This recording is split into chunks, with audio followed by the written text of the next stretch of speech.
Hello everybody, today I'm going to be talking about the use of incenses in the Orphic hymns, and this is just part one. Will be producing another video on the subject to follow up in a few days' time. So this is really just an introduction. The Orphic hymns are a corpus of 87 hymns written in ancient Greek, thought to have originated in Asia Minor or modern Turkey between the 1st century BCE and the 3rd century CE, though some believe them to have a much older origin. Most of the hymns recommend a particular incense to be burned as an offering to a particular deity.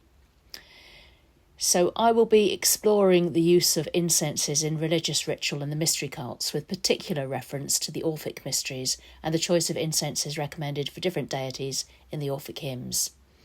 An examination of the importance of incenses and having the right incense for each deity reveals the complex links between sensory input and communicating with the divine. Incenses are more than just pleasant smells, but can be seen to represent a detailed belief system regarding the theoi, or gods, as seen in Orphismos. Incense can be any single aromatic substance or combination of aromatic substances, including herbs, oils, resins, and minerals, which are burned to give off an aromatic smoke. Incense is used both in modern and in ancient times for various purposes, including to produce a pleasant smell, to create a specific mood, such as calming, relaxing, or invigorating, to purify and cleanse a space, to create sacred space or a sacred atmosphere, for healing, to prepare the mind for ritual, magic, or sacred work, for divination and scrying in the smoke, for the psychotropic effects of some substances, as an offering to deities, to carry prayers up to the gods, to manifest entities in the smoke, and to tune into different energies such as seasonal, elemental, or planetary energies. Different scents evoke different feelings, thoughts, and experiences, as the olfactory system is directly connected to the limbic system and has an immediate effect on the amygdala, a region of the brain where memories are processed and emotions have their origin. Smell, therefore, triggers emotional responses more than any other sense. Brent Plate discusses how incense can change the way we feel, change our perceptions, and change our lives in minor ways or even major ways. And this is in Brent Plate's book, A History of Religion in 5.5 Objects. Smell affects our deep desires and fears and is very primal.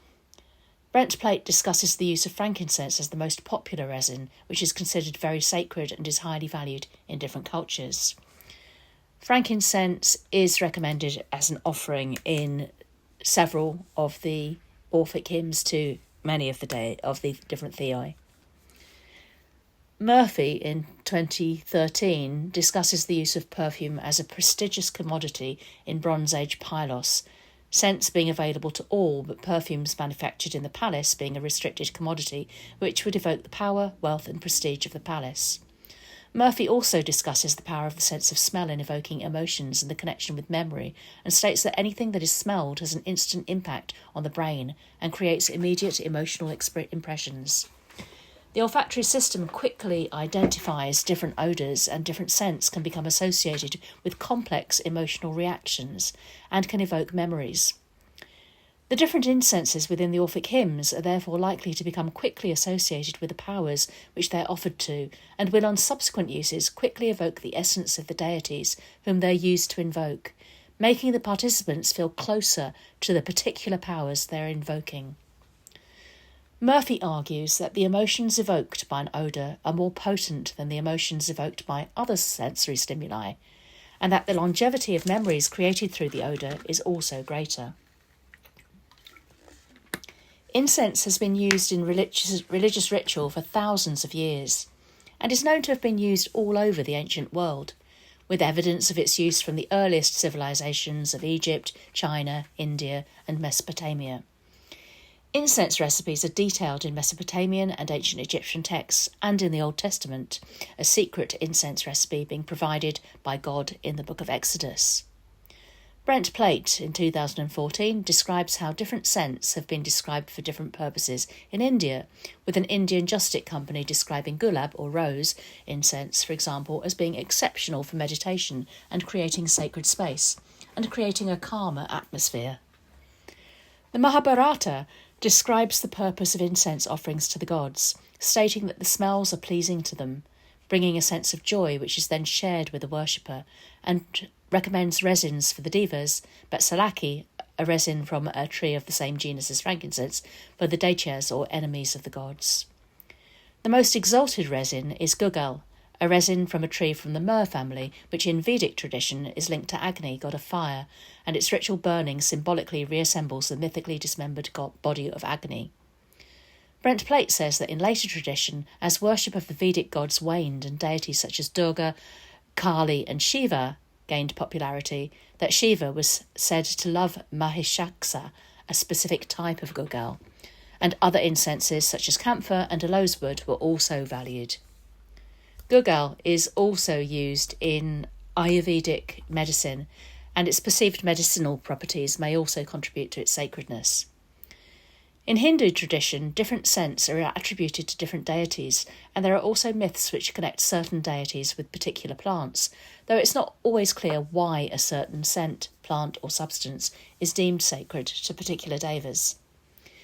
Similar myths may be found in ancient Greek and Roman tradition, connecting the theoi to different plants, and the Orphic hymns list the different incenses which are to be offered to each of the theoi, though no explanation is given as to why certain deities are offered particular scents. The Roman writer Virgil, in his book Ecloges, gives links between certain plants and particular Greco-Roman deities, though does not include the incenses of the Orphic hymns. Within the Orphic hymns, incense assumes a notably central role in ritual. It bolsters the perceived connection between humanity and the gods. One reason for the use of incense is that prayers and offerings were transported to the deities through incense, cultivating an atmosphere ripe for spiritual contemplation and communion. More than a simple enhancement to the olfactory experience, the scent of burning incense represented a purification, an elevation of the soul, acting as a conduit. It was thought to help worshippers align their intentions with divine favour. Kenner, in 2005, argues that incense acts as a marker for a point of transition from the profane to the sacred. She quotes Howes, 1987, that the scent of smell is the liminal sense par excellence, and that smells work well to mark transitions because, like sound, they do not have clear boundaries. They can be detected at some distance from their source and are pervasive and lingering. They convey not only their source substance, but the idea of what they come from. For example, food smells evoke the idea of eating and cause salivation. Similarly, incense conveys the idea of the divine. Due to its use in religious traditions over millennia, Kenner argues the smell of incense powerfully evokes a sense of the sacred. Although various scents have secular uses in the perfume industry, home fresheners and the use of joss sticks has become more widespread. The pure resins often used in religious rituals evoke different feelings and associations, and Kenner argues are unlike those used in the perfume industry. She argues that certain smells belong to a cultural code, then seeks to define the cultural code to which incense belongs, and discusses the categorization of different smells. She discusses the anthropology of the senses and synesthesia, and how a combination of sensory stimuli can combine to all give the same message in different ways. When incense is used in ritual, it is generally used in combination with other sensory materials, such as religious icons, candle or torchlight in darkness, music, singing, prayers and ritual gestures, all of which combine to produce the required effect. There are various ways of categorising smells, with the classical Linnaean classification system listing 7 categories: aromatic, fragrant, ambrosial or musky, allicaceous or garlicky, hircine or goaty, foul and nauseating. The perfume industry, focusing on the more pleasant spectrum of smells, has the following categories: fresh and floral, flowery and aldehydic, spicy and exotic, and woody and fruity. However, Kenner argues that different cultures define the senses differently, and we are socialised into what our culture considers to be pleasantly fragrant and what we consider a foul smell. However, smells are difficult to describe without relating them to other smells, and Kenner argues that a major problem is that anthropologists are relying on words to describe sense sensations which evoke experiences which cannot be put into words. Kenner also addresses the use of scents in medicine, dating back to a time when people believed that diseases were caused by bad smells and vapours in the air. Incense could be seen as a way of combating such bad vapours and purifying the atmosphere, including any body smells of worshippers assembled in a temple or church.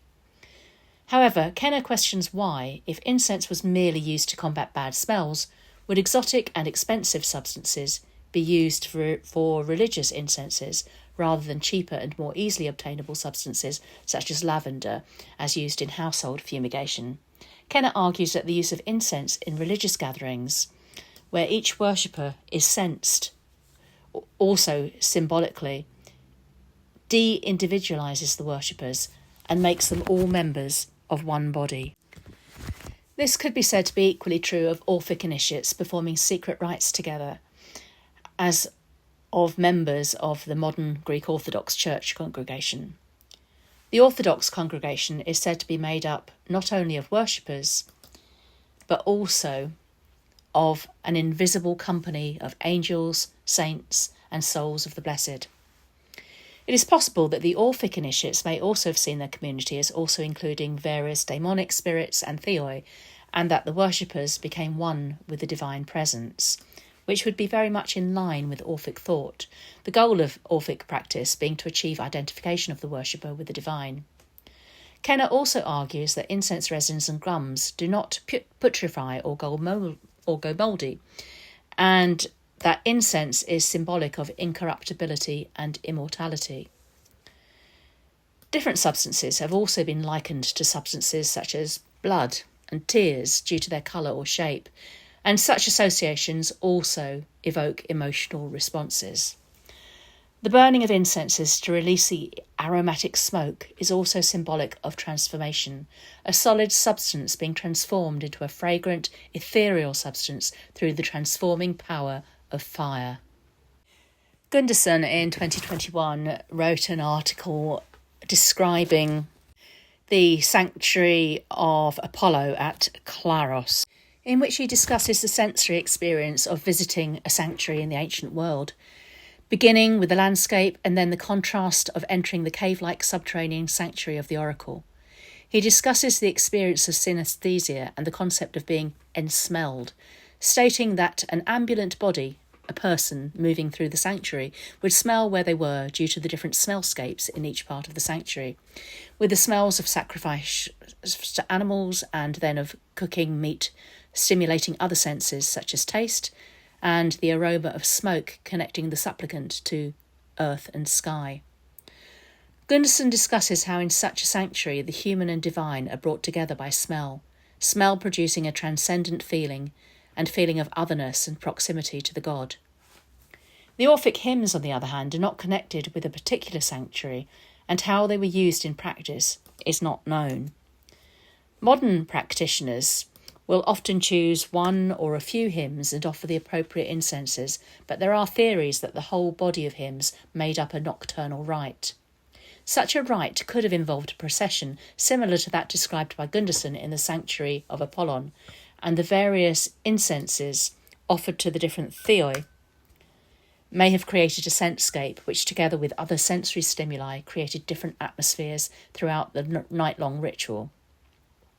Graf, 2009, in an article entitled Serious Singing, the Orphic Hymns as Religious Texts, discusses the Orphic hymns as following a progression of a nocturnal ritual and refers to the cost involved of obtaining all the incense substances in antiquity, which would be prohibitive for most individuals and was likely therefore aimed at performance of rites by a mystery cult. The hymns begin with a general poem entitled To Musaeus, who is either the son or a student of Orpheus.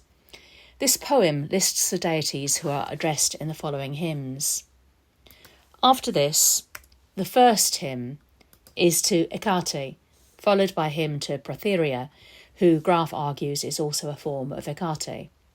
Graf argues that these hymns, being at the beginning, reflect the structure of Greek sanctuaries and the function of the Hecateia as the first shrine one encounters before entering the sanctuary. Hecate is, amongst other things, a goddess of gateways and transitions, and her hymn leads the initiates into the sanctuary and through the transition into sacred space.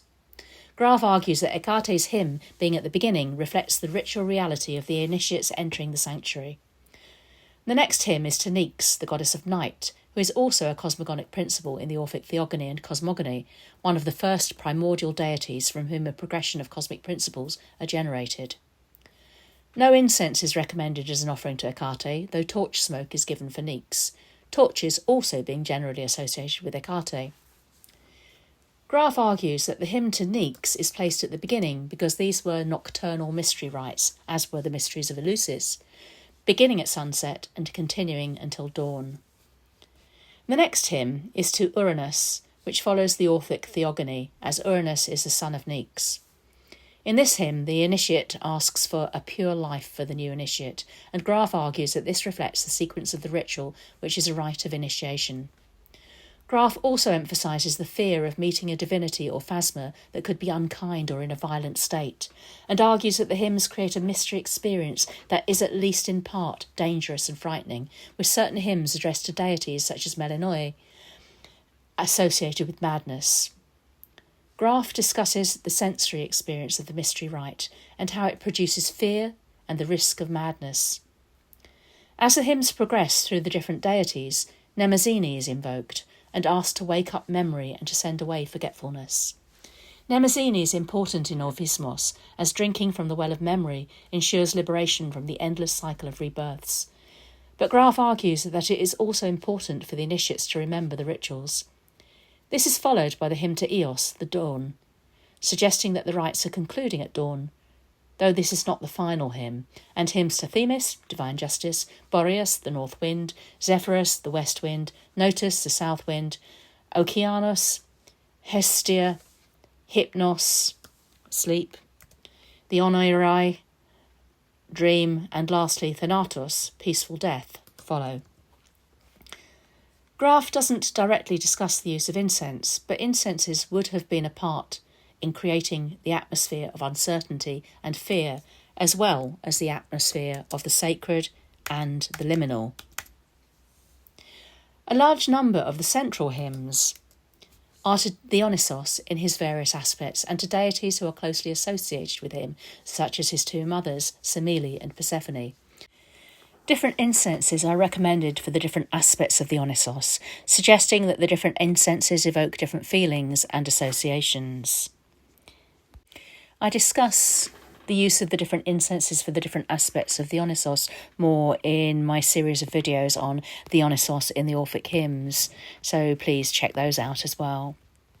My next video on this subject will explore the different incenses used in the Orphic hymns and the associations between them and possible reasons for why they may have been associated with particular deities.